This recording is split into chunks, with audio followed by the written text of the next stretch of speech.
Shalom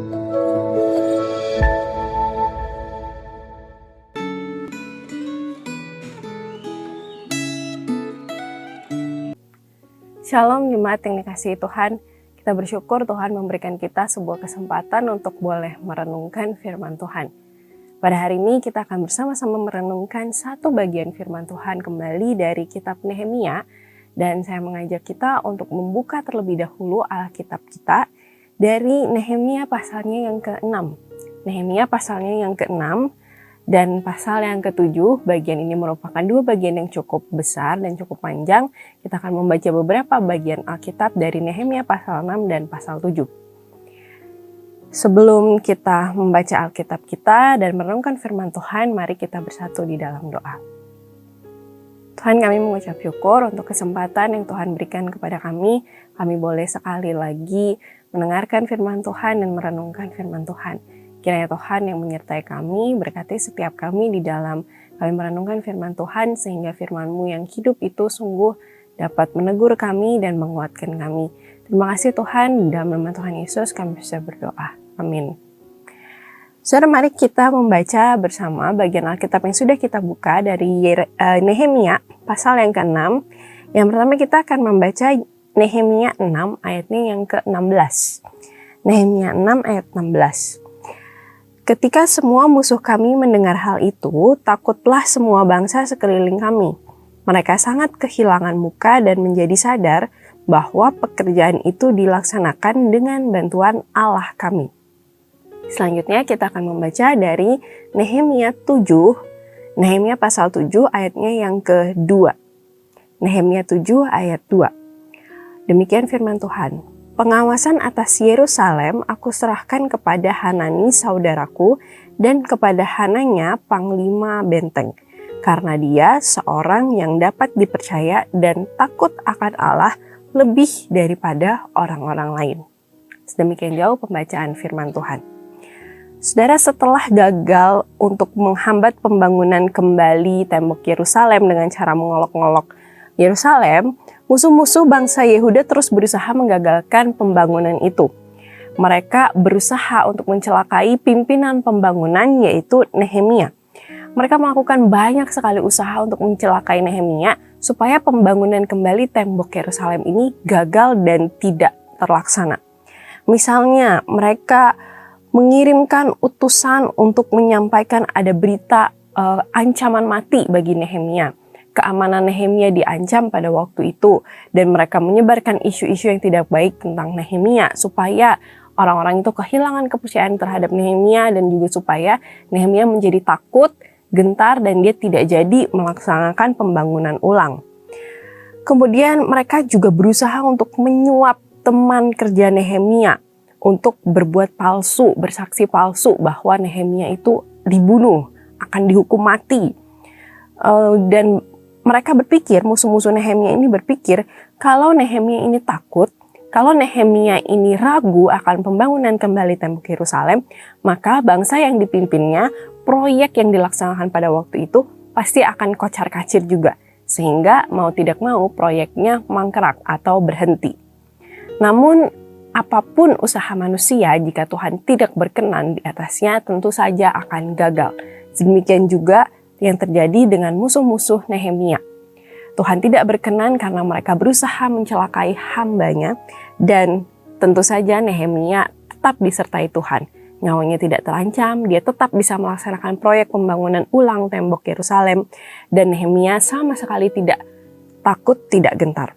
Saudara, bagaimana sosok Nehemia ini mengatasi hal tersebut?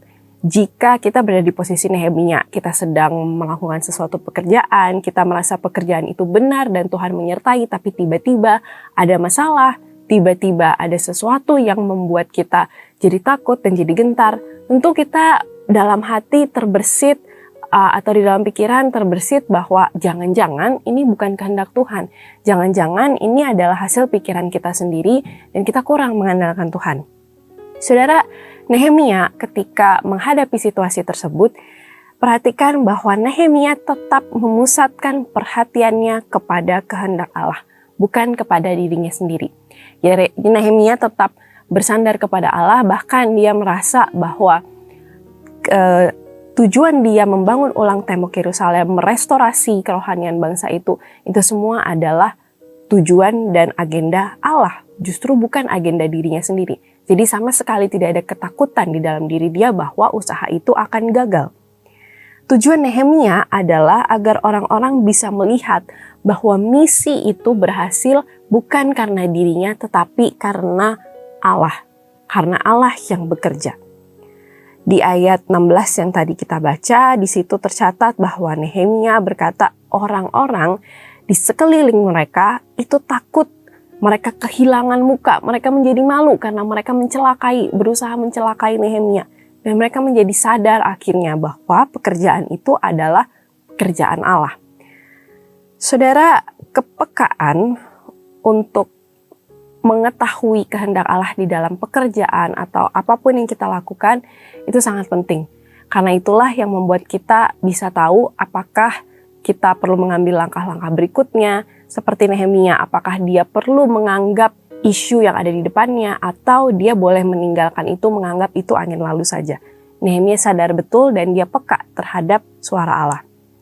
Saudara, ini berarti bahwa kehidupan yang berpusat kepada Allah membuat Nehemia dapat membedakan mana hal yang penting yang harus dia lakukan atau mana hal yang tidak penting yang tidak membutuhkan perhatiannya.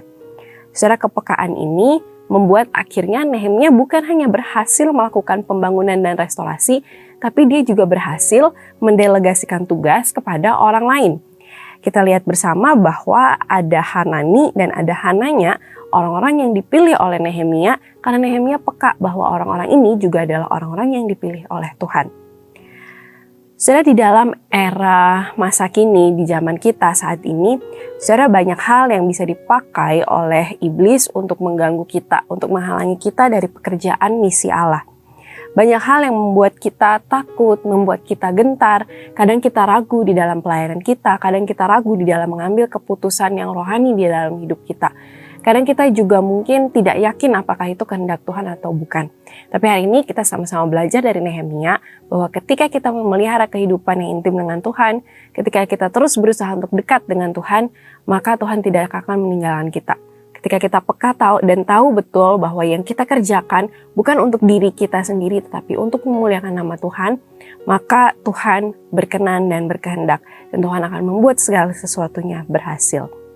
Mari kita senantiasa memusatkan perhatian kita hanya kepada Allah. Mari kita berdoa. Tuhan, kami saat ini mengucap syukur untuk kesempatan kami boleh kembali merenungkan firman Tuhan. Ampuni kami Tuhan jika seringkali kami meragukan pekerjaan-pekerjaan, pelayanan-pelayanan yang Tuhan percayakan kepada kami.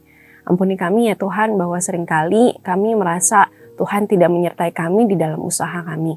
Padahal semuanya kami lakukan karena kami berpegang pada diri kami sendiri dan kami kurang mengandalkan Tuhan.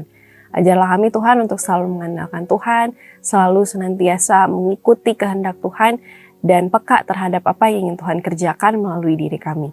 Ini setiap kami ya Tuhan, berkatilah kami di dalam hari-hari kami. Dalam nama Tuhan Yesus kami sudah berdoa dan mengucap syukur. Amin.